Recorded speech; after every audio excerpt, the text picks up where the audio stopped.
ఇప్పుడు మా మీద ఎదురుదాడి.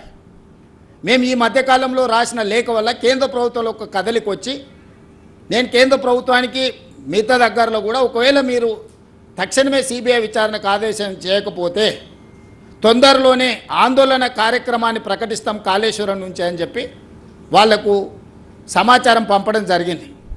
దాంతో బెంబేలెత్తి ఈరోజు విచారణకు ఆదేశిస్తారేమో అని చెప్పి హడావిడిగా హరీష్ రావు గారు, వినోద్ రావు గారు ఢిల్లీకి పరిగెత్తి బీజేపీ నాయకుల కాళ్ళు పట్టుకోవడానికి ఈరోజు ఢిల్లీ పర్యటనకు పోయినరు. ఒక పక్కన బ్రహ్మాండం బదలవుతుంది, ఇక జీవన్ రెడ్డి గారు వచ్చారు, మాకు జీవంటోన్ దొరికింది, ఇంకా మా కండలు పెరుగుతాయి, మేము అధికారంలోకి వస్తాం అని ప్రగల్భాలు పలుకుతే అంత పెద్ద జీవంటోన్ మీకు దొరుకుతున్నప్పుడు మీరు ఢిల్లీకి ఎందుకు పరిగెత్తాల్సి వచ్చింది? పొద్దున్నే లేచి చెప్పకుండా నిజంగానే మీరు మీ కేసుల కోసమైనా ఇంకో దానికోసమైనా మీరు ప్రజలెందుకు చెప్పలేదు? ఒక రాజ్యసభ సభ్యుడు, శాసనసభలో ఉపనాయకుడు, ఓ ఇంపార్టెంట్ లీడర్ ఢిల్లీ పర్యటన ఉంటే రహస్యంగా ఎందుకు పెట్టినరు? మీడియా కనిపెట్టి హరీష్ రావు గారు బీజేపీ వాళ్ళని కలవనికబోతున్నాడని మీడియా బయట పెట్టేట వరకు మీరు ఎలాంటి ప్రకటన చేయకుండా దాచిపెట్టినట్టు మీ ఉద్దేశం ఏంది? ఎంతకాలం బీజేపీని ప్రసన్నం చేసుకొని సిబిఐ విచారణ జరగకుండా మీరు ఆపుకుంటారు? ఈ రకంగా తప్పించుకోవాలని చూడడము, లేకపోతే బీజేపీని అడ్డం పెట్టుకొని అవినీతిని కాపాడుకోవాలని ఆలోచన ఏదైతే ఉన్నదో భవిష్యత్తులో చూస్తూ ఊరుకోము. ప్రభుత్వం కూడా నిర్దిష్టమైన కార్యాచరణతో ముందుకు వస్తుంది.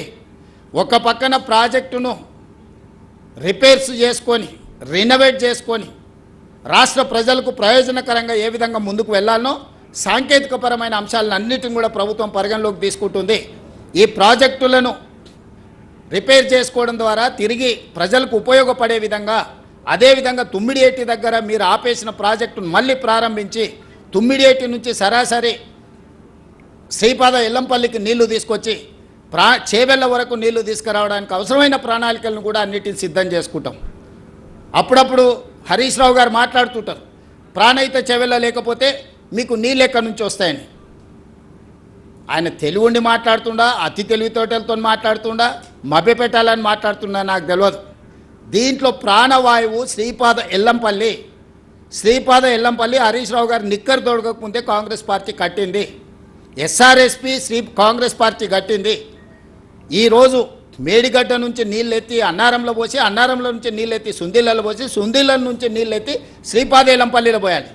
కానీ ఇవి పొయ్యకపోయినా శ్రీపాద ఎల్లంపల్లి ఏదైతే కెపాసిటీ ఉందో, హైదరాబాద్కి తాగునీరు అందిస్తుందో, ఈరోజు కరీంనగర్ లేకపోతే మిగతా జిల్లాలకు శ్రీపాద ఎల్లంపల్లి నుంచి ఎస్ఆర్ఎస్పి నుంచి నీళ్ళు ఏవైతే ఉన్నాయో ఈరోజు ఆ ప్రాజెక్టుల ద్వారానే తెలంగాణలో అత్యధికంగా వరి ఉత్పత్తి చేసి ఈరోజు పంటలు పండిస్తుంటే మేం కట్టిన ప్రాజెక్ట్ అని అబద్ధాలు చెప్తాడు.